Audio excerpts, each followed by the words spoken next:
புதுக்கோட்டை சீனிவாசன் அவர்களுக்காக இணையமையில் அவர்கிட்ட பேசுகிறோம். சீனிவாசன் சார், இதில் ஒரு பெரிய குற்றச்சாட்டு என்னென்னா, இன்னைக்கு ப. சிதம்பரம் அவர்கள் பேசுகின்ற போது கூட அமித்ஷா சொல்கிறத அப்படியே எடப்பாடி பழனிசாமி அவர்கள் முன்மொழிகிறாரு. இது யாருடைய கருத்து? இது அதிமுகவுடைய கருத்தா இல்லை இது அவருடைய கருத்தா அப்படின்னு ஒரு குற்றச்சாட்டை வைக்கிறாரு. இப்போ தொகுதி மறுவரையறையில் அதிமுக என்று ஒரு நிலைப்பாடு இல்லையா? தமிழகத்திற்கு ஒரு அச்சுறுத்தல் வருகின்றது என்று அவர்கள் சொல்கிறார்களே, அப்போ அந்த அச்சுறுத்தலுக்கு அதிமுக அதை ஏற்கிறதா? இன்னைக்கு மாண்புமிகு முதலமைச்சர் அவர்கள் பேசுகின்ற போது என்ன, இது ஒரு வரலாற்று கடைசி வாய்ப்பு, இதையாவது சரியா பயன்படுத்திக்குவாரா எடப்பாடி பழனிசாமி அவர்கள் கேட்கிறார்.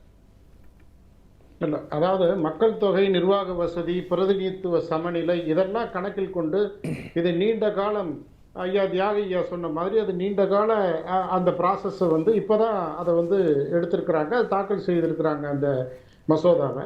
அந்த பில்ல என்னென்ன சாரம்சங்கள் அதுல இருக்கு அப்படின்றத திமுக தரப்பு அல்லது திமுகவோடு இருக்கிற கூட்டணி தரப்பு யாருக்கும் தெரியாது. நேற்று வரை அது தெரியாது, தெரியப்படுத்தல. அந்த கடிதத்தில் இல்லைன்னு தான் நாடாளுமன்ற உறுப்பினர் திருச்சி சிவா ஐயா கூட செய்தியாளர்கள்ட்ட அந்த கருத்தை வச்சாங்க.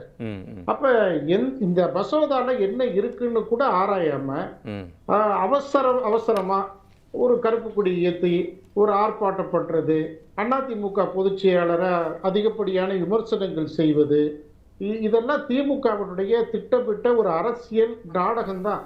இதுல எந்த மாற்று கருத்தும் இல்லை. என்னன்னா, அவர் கடந்த 21 சட்டப்பேரவை தேர்தலில் கருப்பு பலூன் விட்டு மத்திய அரசுக்கு எதிர்ப்பை காமிச்சாரு. அதற்கு பிறகு இப்ப கருப்பு கொடி ஏற்றி எதிர்ப்பை காட்டுறாரு. அப்ப இவர் தேர்தலுக்கு தேர்தலை விட எங்களுக்கு இதுதான் முக்கியம்னு சொல்றாரு. அப்ப தேர்தல் பாதை எதுக்கு திராவிட முன்னேற்ற கழகத்திற்கு? ஒரு மாநில உரிமை, தமிழர்களுடைய நலன், தமிழ் தேசத்தினுடைய நலனை திமுக எந்த அளவில் பாதுகாத்திருக்குது? நீட்டு கொண்டு வந்தாங்க 2009.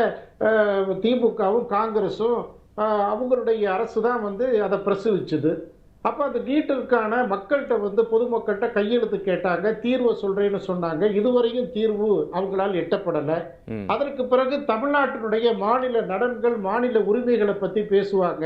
ஆனா எந்த உரிமையும், கச்சத்தீவு உட்பட எந்த உரிமைகளையும் இவங்க மீட்டு கொடுத்ததா இதுவரையும் இல்லை.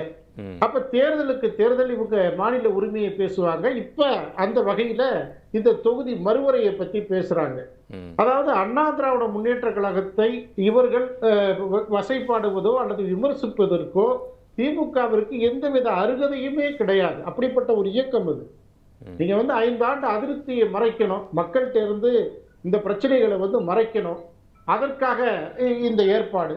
நீங்க குறைந்தபட்ச ஆதார விலை, இதை நீங்க விஷயத்தை எடுத்துக்கோங்க. அதை குறைந்தபட்ச ஆதார விலைக்கு மேல ஒரு ஊக்கத்தொகை மாநில அரசு வழங்கலாம் அப்படின்றது அந்த மாநில அரசுக்கு கொடுக்கப்பட்டிருக்கிற அதிகாரம். அந்த அதிகாரத்துக்கான அந்த அதிகாரத்தை தடுப்பதற்கோ அல்லது அதை மடைமாற்றுவதற்கோ எந்த விதமான அதிகாரமும் யாருக்கும் கிடையாது. அது பாதுகாக்கப்படும். இது நடைமுறையில இருந்துகிட்டு இருக்குது. இப்ப இவர் என்ன சொல்றாரு, உடனே நிர்மலா சீதாராமன் நம்மையார் கடிதம் போட்டுட்டாங்க, அதற்கு ஒரு பேராபத்து வந்துருச்சுன்னு ஒரு குறுகிய அரசியல் பண்றாரு. அந்த கடிதத்துல ஒண்ணுமே இல்லை. எல்லா மாநிலங்களுக்கும் கொடுக்கப்பட்ட அந்த கடிதம். அந்த கடிதத்துல என்ன இருக்கு அப்படின்னா, மாநில அரசின் ஊக்கத்தொகை கொள்கையினை தேசிய முன்னுரிமையோடு ஒருங்கிணைத்து அதை பேசலாமா அப்படின்னு ஒரு ஆய்வு கூட்டத்துக்கான கடிதம் தான் அது. அந்த ஆய்வு கூட்டத்துல கலந்துகிட்டு இது சரியா வராதுன்னு சொன்னா ஒரு மாநில அரசுக்கு ஒரு வெளிப்படையான தன்மை இருக்குது, அந்த உரிமையை எதிர்த்து கேட்கிறாங்க அப்படின்னு மக்கள் பார்ப்பாங்க. எதுவுமே இல்ல, முகாந்திரமே கிடையாது. இந்த தொகுதி மறுவரைக்கு என்ன புரிதலே இல்லாம உடனடியா மக்களை தூண்டி விட்டு, அது தேர்தல் நேரத்துல ஒரு அரசியல் ஆரம்ப நிலையிலே எதிர்க்காம விட்டா திரு சீனிவாசன் அவர் என்ன சொல்றாருன்னா, இல்ல ஒரு நிமிஷம் சார், அவரு ஆரம்ப நிலையிலே இது எதிர்க்காம விட்டுட்டா இது நாளைக்கு சொந்த நாட்டிலேயே நாம் அகதிகளாக வாழக்கூடிய ஒரு சூழலை நோக்கி நம்மளை தள்ளிடுன்னு ஒரு அச்சத்தை வெளிப்படுத்துறார். சார், ஒரு நாடாளுமன்றத்தில் இந்திய தேசத்தினுடைய பிரதமர் அவர் சொல்றாரு, வடக்கோ தெற்கோ கிழக்கோ மேற்கோ எந்த மாநிலங்கள் வாழுகின்ற எந்த பகுதிகளுக்கும் பிரதேசங்களுக்கும் ஆபத்து வராது, பிரச்சனை வராது, இந்த தொகுதி மறுவரையால எந்த விதமான பாதிப்பை ஏற்படுத்தாதுன்னு இந்தியாவினுடைய பிரதமர் சொல்றாரு, இந்தியாவுடைய உள்துறை அமைச்சர் சொல்றாரு. நாடாளுமன்றத்தில் உறுப்பினர்களால் பரிசீலிக்கப்படுகிற ஒரு மசோதாவை இங்க உட்கார்ந்துகிட்டு இவங்க சார் இது இவங்களுடைய குறைகளையும் பிரச்சனைகளையும் நாடாளுமன்றத்தில் பேசுறதுக்கு தானே சார் மக்கள் நாடாளுமன்றத்தில் இவங்களுக்கு ஓட்டு போட்டு அனுப்பிச்சு வச்சிருக்கிறாங்க. தமிழ்நாட்டு மக்கள்கிட்ட நீட்டுன்னா உடனே கையெழுத்து இயக்கம், உடனே மக்கள்கிட்ட கையெழுத்து வாங்கி அந்த பேப்பருக்கு விடை என்னன்னு இதுவரையும் தெரியல. அதற்கு பிறகு மெட்ரோ பிரச்சனைக்கு இவங்க என்ன பண்ணாங்க, எய்ம்ஸுக்கு செங்கலை தூக்கிக்கிட்டு அலைஞ்சாங்க. என்ன இவங்க பண்ணிருக்கிறாங்க? அப்ப மாநில மக்களுடைய பதட்டத்தை, பீதியை, உணர்ச்சியை தூண்டிவிட்டு இந்த வாக்குகள் ஆதாயம் தேடி அறுவடை செய்யணுங்கிற நோக்கத்தை தவிர திமுகவிற்கு என்ன இருக்குது? தமிழ் மாநில உரிமைகளை இழந்த உரிமைகளை என்ன மீட்டு கொடுத்திருக்கிறாங்க? கச்சத்தீவை கொடுத்துட்டாங்களா? நீட்டுக்கு இவங்க மாற்று எதுவும் செஞ்சிருக்கிறாங்களா? அதிமுக இவங்க எப்படி விமர்சனம் செய்ய முடியும்? அதிமுக மருத்துவ மாணவர்களுக்கு, ஏழை மாணவர்களுக்கு உள்ஒதுக்கீடு 7.5 இதே பாரதிய ஜனதா தான் வாங்கி கொடுத்திருக்குது. மருத்துவக் கல்லூரி வாங்கி கொடுத்திருக்குது, மெட்ரோ வாங்கி கொடுத்திருக்குது, காவிரி வைகை குண்டாறு வாங்கி கொடுத்திருக்குது, அவினாசி அத்திக்கடவு வாங்கி கொடுத்தார். அந்த திட்டமெல்லாம் ஓகே சார், அந்த திட்டமெல்லாம் ஓகே சார். இந்த ஒரு பட்டியல் போட சொல்லுங்க. இதை தமிழ்நாட்டுக்கு இந்த 5 ஆண்டுல நான் பாஜக மத்திய சர்க்காரை எதிர்த்து பெரிய களம் கண்டு நாடாளுமன்றத்தை முடக்க செய்து இந்த திட்டத்தை, இந்த உரிமையை நான் தமிழ்நாட்டிற்கு வாங்கி கொடுத்தேன்னு சொல்றதுக்கு திமுகவிற்கு திராணி இருக்குதா? இல்ல, வாய் மூடி சீனிவாசன் சார் வாய் மூடி மௌனியாக இருக்கிறார் எடப்பாடி பழனிசாமி. அவங்க சொல்றத அப்படியே கேட்டுட்டு இருக்கிறாருன்னு ஒரு விமர்சனம் இருக்கு. இதுல மக்களுக்கு இது ஒரு அச்சமாக இருக்கக்கூடிய சூழ்நிலை, இதையாவது பேசி சரி பண்ணக்கூடிய ஒரு வரலாற்று வாய்ப்பு இருக்குங்கிறார். தமிழக மக்கள் எந்த பயமும் தேவையில்லை, அச்சமும் தேவையில்லைன்னு நாடாளுமன்றத்தில் பிரதமர் இப்ப கூட சொல்லிட்டு இருக்கிறாரு, நம்ம செய்தி சேனல்ல சொல்லிட்டு இருக்கிறாரு.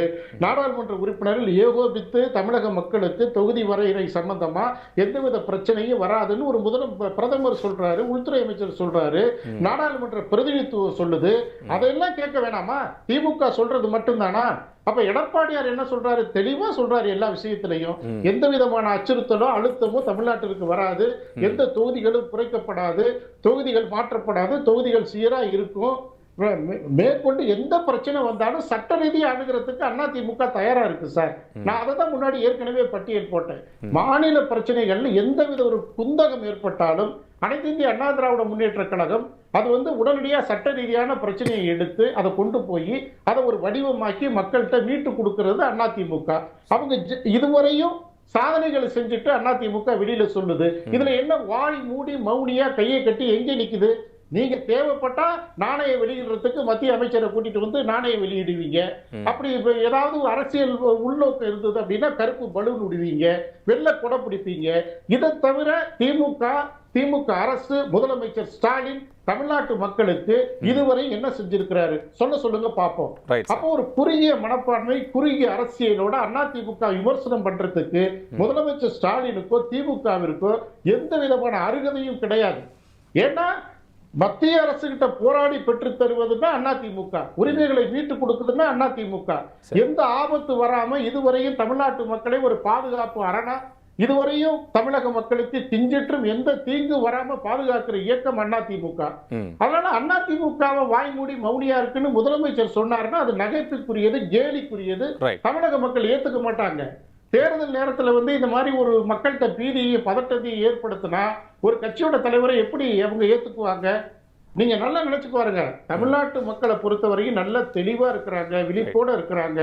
திமுக அரசியல் நாடகம் நடத்துவாங்க. செங்கலை வச்சுக்கிட்டு பிரச்சாரம் பண்ணாங்க, 21 பரப்புரையில வாக்குறுதி கொடுத்தாங்க, என்னென்னமோ சொன்னாங்க. எதையாவது இவங்க செஞ்சிருக்காங்களா? எல்லா தரப்பு மக்களும் இன்னைக்கு ரோட்ல நிக்கிறாங்க. ஐயா, அதிமுக பொதுச் செயலாளர் பொறுத்தவரையும் தமிழக மக்களை எல்லா இடங்கள்லயும் போய் பிரச்சாரம் பண்றப்ப தமிழக மக்கள் அவங்களுடைய கோரிக்கையை சொல்றாங்க. அதிமுக ஆட்சி மலரும். ஆட்சி மலர்ந்ததற்கு பிறகு திமுகவால் எதெல்லாம் நிராகரிக்கப்பட்டதோ, எதெல்லாம் புறக்கணிக்கப்பட்டதோ அத்தனை தேவைகளையும் தமிழ்நாட்டிற்கு பாரதிய ஜனதா கூட்டணியோடு வெற்றி பெற்றதற்கு பிறகு அத்தனை நலன்களையும், திட்டங்களையும், உரிமைகளையும் அதிமுக வாங்கி கொடுக்கும். அதுல எந்த மாற்று கருத்தும் இல்ல. ஒரு மக்கள் இயக்கம் அதிமுக. இது தேர்தலுக்காக திமுக திட்டமிட்டு பொய் பரப்புரை செய்கிறது. மக்கள்கிட்ட ஒரு பதட்டத்தை ஏற்படுத்துறதுக்காக இதை செய்யறாங்க. அதெல்லாம் மக்கள் நம்ப தயாரா இல்ல. திரு சீனிவாசன், உங்களுடைய பாயிண்ட் டேக்கன். தமிழ்நாட்டிற்கு எந்த பாதிப்பும் வராது சார். அதாவது புதுக்கோட்டை மாவட்டம் நாடாளுமன்றம் பறிபோனது நான் இருக்கிற ஊரு நாடாளுமன்றம் இல்ல, திருச்சிக்கு போயிடுச்சு. இதற்கு காரணமே காங்கிரஸ் திமுகன்றதுதான் ஐயப்பாடு. இது ஒரு பிரச்சனை. இது கடந்த கால பிரச்சனைகள். அதுக்கே என்ன தீர்வுன்னு தெரியாம தான் தவிச்சுட்டு இருக்கிறோம். அப்ப இந்த தொகுதி மறுவரையில தொகுதி குறைந்ததாவோ அல்லது அதிகமானாவோ அதுல என்ன பிரச்சனைகள் ஏற்படுங்கிறத நம்ம சரியான தகவல் வந்தாதான் பேச முடியும். அதுவரையும் ஒரு சமநிலையை நோக்கித்தான் அரசு போகின்ற ஒரு நம்பிக்கையில தான் அதிமுக. 2வது அதிமுக பாஜக கூட்டணி சேர்ந்ததுனால நீட்டுக்கு சகோதரி சொன்னாங்க, ஐயா தியாகு சொன்னாங்க. அதாவது நீட்டு நீதிமன்றத்தில் இருந்தாலும் கூட சட்டப்பேரவையில் தீர்மானம் இயற்றி 7.5 மருத்துவ மாணவர்களுக்கு ஏழை குழந்தைகளும் படிக்கலான்ற நிலையை உருவாக்குனது அண்ணா திராவிட முன்னேற்ற கழகம். அதாவது சகோதரி சொல்றாங்க, நாம் தமிழரை நம்ப வைக்கிறதுக்காக ஒரு அரசியல் நடத்திட முடியாது. நீங்க மீனவ மக்கள் துப்பாக்கி சூடுல இறந்தாங்க அப்படின்னா அந்த மீனவ மக்களே சொல்லுவாங்க, நீங்க இங்க இருந்து பேசாதீங்க, நாடாளுமன்றத்துக்கு போங்க, நாடாளுமன்றத்துல போய் குரல் கொடுங்க. அதிமுக எல்லா தரப்பு மக்களுக்கும், தமிழ்நாட்டு மக்களுக்கு, விவசாயிகளுக்கு, குடிமராமத்து பணி, நடந்தாய் வாழி காவேரி, பாதுகாக்கப்பட்ட வேளாண் மண்டலம் எல்லாம் பாஜகவோடு கூட்டணியில் இருந்து இரக்கமாக இருந்து பெற்றுக் கொடுத்த வரலாறு இருக்கிறது. திமுகவிற்கு காங்கிரஸோடு சேர்ந்து எந்த வரலாறு சொல்ல முடியாது. அப்ப இந்த தொகுதி முறைவரை சம்பந்தமா ஒரு குழப்பத்தையும் பீதியை ஏற்படுத்தி வாக்கு அறுவடை பண்றதுக்காக முதலமைச்சரும் திமுகவும் கூட்டணி கட்சிகளும் செய்யறாங்களே தவிர இதுல எந்த விதமான உண்மை தகவலும் மக்களை பீதியடை செய்யறதுக்கான அரசியல் தான். இது ஒரு குறுகிய அரசியல் தான் திமுக செய்யறாங்களே தவிர இது மக்களுக்கு தெரியும். அதனால இந்த சட்டமன்ற தேர்தலில் திமுகவிற்கு ஒரு சரியான பாடம் புகட்டுவாங்க. அதனால திமுக சொல்வதெல்லாம் மக்கள் ஏத்துக்குவாங்கன்றது 21ல அவங்க தேர்தல் பரப்புரையில் என்னென்ன சொன்னாங்க, எப்படியெல்லாம் தமிழக மக்களை ஏமாத்துனாங்க, மறுபடியும் இந்த நாடகத்தை நடத்துறாங்க. இந்த நாடகத்தை பார்த்து தமிழக மக்கள் சரியான பாடம் புகட்டுவாங்கன்றதை நான் பதிவு செய்யும்.